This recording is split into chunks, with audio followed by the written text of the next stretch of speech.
Tiempo para la información económica aquí en Directo América de France 24. Está con nosotros nuestro compañero Jorge Hurtado. Vamos a empezar hablando de ese nuevo paquete de ayuda que anunció el presidente de Estados Unidos, Joe Biden, en esa visita sorpresa a Ucrania. Bueno, son ayudas que ascienden a 470 millones de dólares y también Biden adelantó que esta misma semana se van a emitir nuevas sanciones contra Rusia. Solamente a principios de enero, el Departamento de Defensa de Estados Unidos anunció la concesión de otros 3.100 millones de dólares en ayuda militar a Ucrania. El apoyo de Estados Unidos a Ucrania ha sido una constante a lo largo de casi un año del conflicto y es significativa si se compara con el apoyo a otros conflictos en el mundo. La ayuda militar estadounidense durante los conflictos de la Guerra Fría fue mucho mayor que el gasto en Ucrania, pero hay que tomar en cuenta que estos se produjeron durante periodos más largos de tiempo. Por ejemplo, la guerra en Vietnam costó a Estados Unidos unos 138.900 millones de dólares entre 1965 y 1974.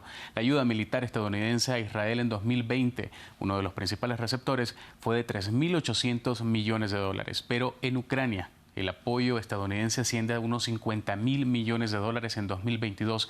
Aproximadamente la mitad de ese dinero se destinó al gasto militar.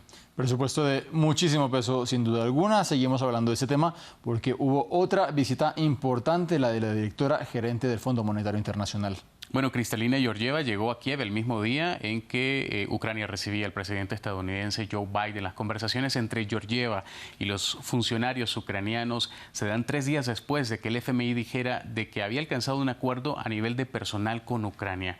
El inicio para hablar de un programa de préstamo completo. Ucrania espera cerrar un programa de apoyo plurianual de al menos unos 15.000 millones de dólares, según declaró el primer ministro Denis Shmyhal.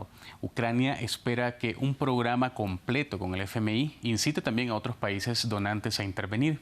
Kiev actualmente necesita cubrir un déficit presupuestario de 38.000 millones de dólares y cuenta con apenas 19.300 millones que fueron donados por la Unión Europea y otros 10.000 millones de dólares que dio Estados Unidos. Según el fondo, la economía ucraniana se contrajo un 30% en 2022 por la guerra, mientras que la inflación ya comienza a ceder, aunque las perspectivas económicas al corto plazo se han deteriorado por los ataques rusos, específicamente a infraestructuras críticas.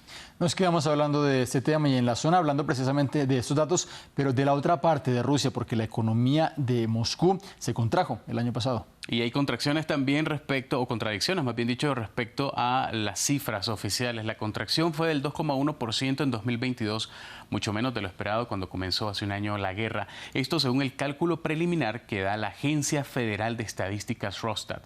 El presidente de Rusia, Vladimir Putin, anunció hace unas semanas que el PIB se contrajo un 2,5%, estimación que también compartió el Banco Central de Rusia.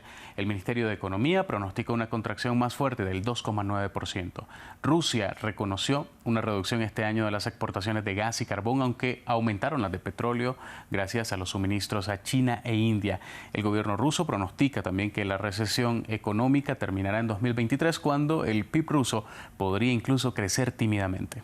Lo venimos contando aquí en nuestras emisiones. Hablamos de esos terremotos que ya desde hace 2 semanas están sacudiendo a Turquía y Siria. Hoy de nuevo con otros 2 movimientos. Esto sigue teniendo un efecto devastador en la economía de esos países. Y sobre todo en la infraestructura. Hay unos 50.000 edificios de las provincias afectadas por los terremotos que urgen demoler para evitar nuevas tragedias. Esto según el gobierno. La cifra es el resultado del trabajo de 7.100 personas que recorrieron las zonas afectadas para examinar los daños.